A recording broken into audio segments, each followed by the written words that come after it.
Bas nag-create batas ka sa dito na kumakapit ang sakit.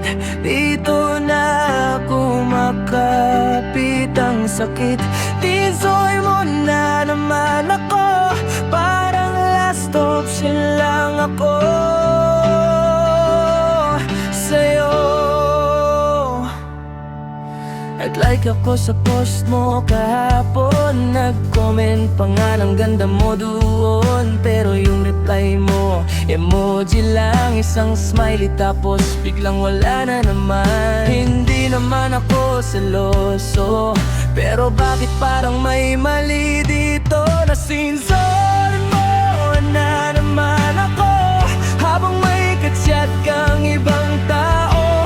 Ako'y nagmahal, ikaw naglon, sa sakit na di mo alam kung gaano kako. Nasinzon mo na naman ako, pwede bang sabihin kung ayaw mo na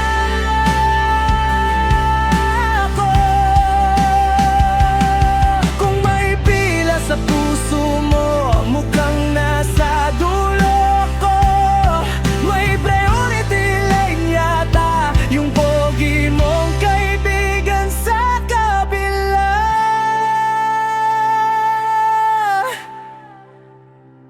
Nasinson mo na naman ako, pero tanga pa rin, aasa pa rin ako.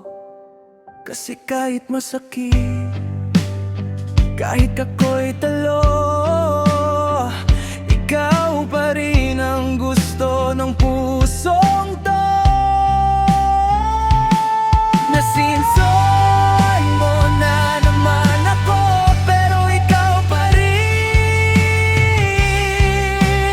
Ewan ko ba sa'yo?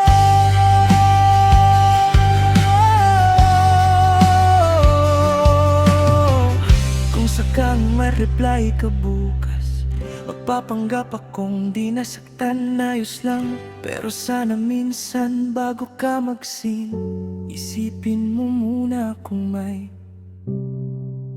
nasasaktan din.